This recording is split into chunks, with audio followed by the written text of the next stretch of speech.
Hi everyone, my name is Aarti and my channel name is Physics with Aarti. In this channel I teach you physics which is related to class 9, 10, 11, 12, BS and MSc. Again and again, if you like my channel, if you like physics के notes, and please subscribe my channel and share with the friends. क्योंकि जब channel को subscribe करेंगे तो मुझे motivation मिलेगा। मैं अपने फिजिक्स से वीडियोज से अपने चैनल में अपलोड करती रहूँगी because notes are most important. आप किसी भी चीज़ को कितना भी समझ लीजिए, लास्ट पेपर में आपको नोट्स लिखने होते हैं जिसके बेस पर आपके एग्जाम में डिवीजन बनती है। So for examination purpose notes are most important and also share with the friend, ताकि उनको भी आपके इधर नोट्स प्रोवाइड हो सके। अगेन जिसने पहले से मेरे चैनल में फिजिक्स से रिलेटेड देखी है उसे पता है कि मेरी क्लास 10 का chapter magnetic effect of electric current चल रहा है, जिसमें से कि मैंने आपसे कहा था कि मैं अपनी नेक्स्ट वीडियो में टॉपिक शुरू करूँगी। So without any wasting of time let's begin start.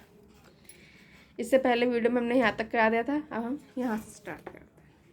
Force on a current carrying conductor in a MF मतलब मैग्नेटिक फील्ड। हम फोर्स निकालेंगे करंट कैरिंग कंडक्टर पे इन अ मैग्नेटिक फील्ड में, ठीक है।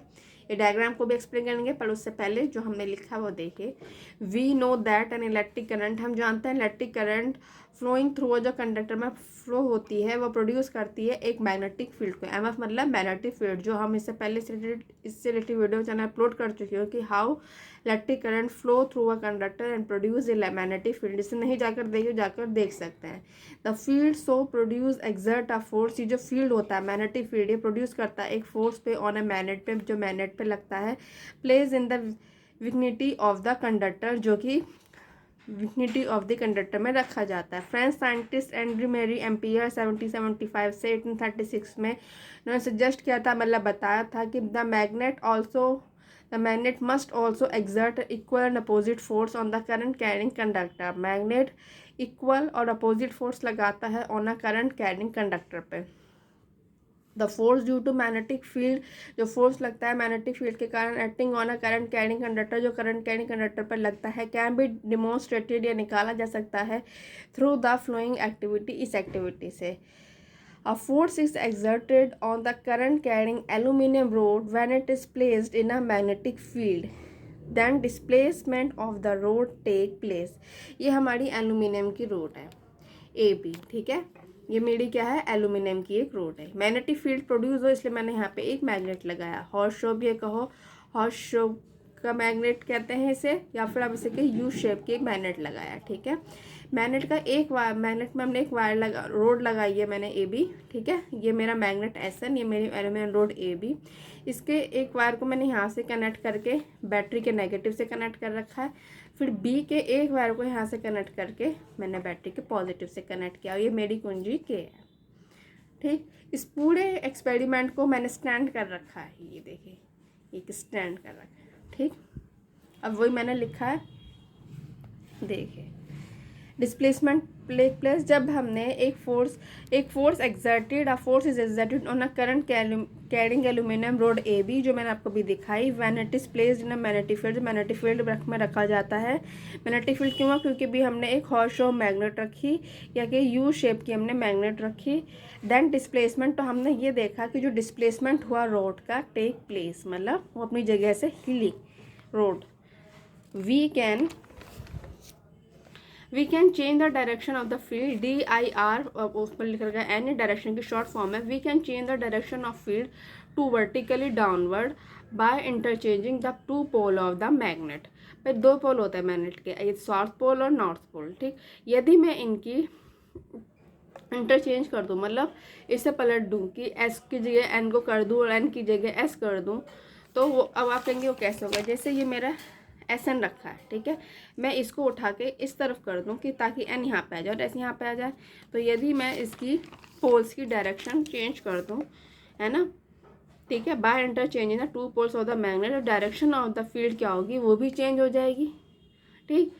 जो SN पे लग रही थी, जब S और N पे जो डायरेक्शन थी वो ऊपर की तरफ लग रही थी, तो जब मैं इसे चेंज करूँगी तो वो नीचे की तरफ लगेगी। कहने का मतलब ये है, it is observed that the direction of force acting on the current carrying get rod reverse।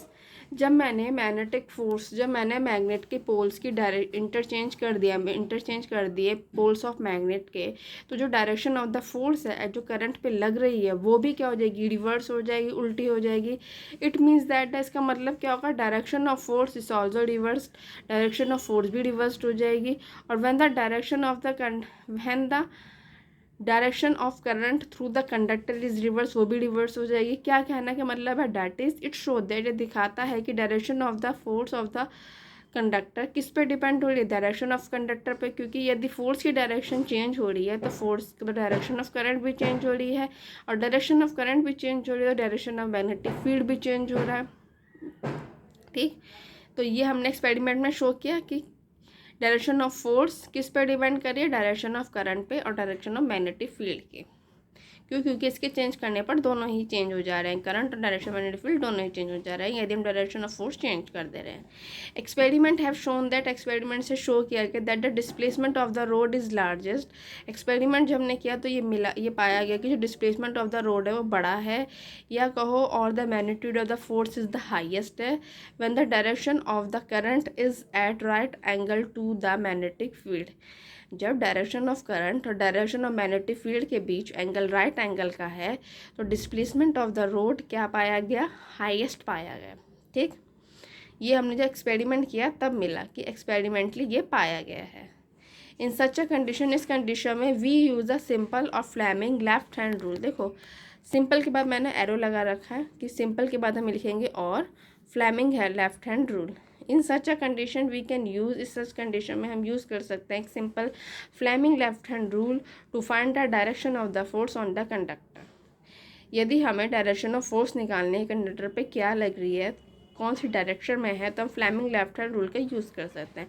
What is the Fleming left hand rule, ये रहा। According to it, stretch the thumb, four finger and middle finger of your left hand. अपने हाथों के thumb को, four finger और middle finger को जो आपके उल्टे हाथ की हैं, ठीक है, लेफ्ट हैंड के मतलब, इस तरीके से स्ट्रेच करें such that they are mutually, कि वो एक दूसरे के म्यूचुअली परपेंडिकुलर हो, जैसे कि इसमें दिखा है। ठीक, ये हमारा, ये मेरी फोर फिंगर मिडल फिंगर के बीच करंट एंगल क्या होना चाहिए, 90 डिग्री, और थंब जो बताएगा तब मोशन को, फोर फिंगर बताएगी फील्ड को, और मिडल फिंगर बताएगी करंट को। ये फील्ड और करंट के बीच देखिए 90 एंगल, ये रही हमारी करंट। ठीक, फील्ड और फोर्स के बीच 90 एंगल और ये करंट। अब देखिए क्या लिखा मैंने, if the first finger point in the direction of the magnetic field, जो कि आपको डायरेक्ट से दिख रहा है डायग्राम से, and the second finger in the direction of the current. ठीक, then the thumb will point in the direction of the motion of force acting on the conductor. ये जो कि उन्होंने डायग्राम से मैंने आपको बताया। कंडीशन क्या होनी चाहिए कि फोर फिंगर और मिडल फिंगर के बीच एंगल 90 डिग्री का होना चाहिए, तब फोर फिंगर फील्ड को और मिडल फिंगर आपकी करंट को बताती है। डिवाइस दैट यूज, जो डिवाइस जिसका यूज़ किया जाता है करंट कैरिंग कंडक्टर में एंड मैग्नेटिक फील्ड में इंक्लूड होते हैं। अब इसका यूज़ कैसे किया जाता है, जो डिवाइस होते हैं जिनका यूज़ किया जाता है करंट कैरिंग कंडक्टर पे और मैग्नेटिक फील्ड जिसमें होता है, उसमें इंक्लूड होते हैं electric motor, electric generator, loud speaker, microphones and measuring instrument. So topic हमारा यहीं कंप्लीट होता है। अगेन एंड अगेन मैंने जितना आपको अब तक पढ़ा दिया, उससे कोई भी टॉपिक पूछना आप कमेंट बॉक्स पे कमेंट कर सकते हैं। मेरी 100% कोशिश रहेगी कि मैं प्रॉब्लम का सॉल्यूशन कर सकूं जो फिजिक्स से रिलेटेड है। अगेन एंड अगेन नया स्टूडेंट पढ़ते हैं इलेक्ट्रिक मोटर, जो कि 100% इम्पॉर्टेंट है। Construction, working, use is the most important. Again मैं जितना आपको पढ़ा दिया उससे कोई भी टॉपिक पूछना आप कमेंट बॉक्स पे कमेंट कर सकते हैं। मेरी 100% कोशिश रहेगी कि मैं प्रॉब्लम का सॉल्यूशन कर सकूँ जो फिजिक्स से रिलेटेड है। Again and again please subscribe my channel, share with the friend, क्योंकि मेरे चैनल को सब्सक्राइब करेंगे तो मुझे मोटिवेशन मिलेगा। मैं फैसिलिटी वीडियो ऐसे जो अपने अपलोड करती रहूँगी, because notes are most important. आप किसी भी चीज़ को कितना भी समझ लीजिए, लास्ट पेपर में आपको नोट्स लिखने होते हैं जिसके बेस पर आपकी एग्जाम में डिवीजन बन जैसे for examination purpose notes are most important. इसके अलावा यदि कोई 9, 10, 11, 12 BSc MSc 10 के स्टूडेंट्स होने रहे हैं, यदि उनको भी कोई फैसिलिटेड कोई टॉपिक पूछना तो कमेंट बॉक्स में कमेंट कर सकते हैं। मेरी 100% कोशिश रहेगी क्योंकि प्रॉब्लम का सॉल्यूशन कर सकूँ जो फिजिक्स से रिलेटेड है। Again and again please subscribe my channel, share with the friend. Next video मिलते हैं electric motor. Okay student, bye.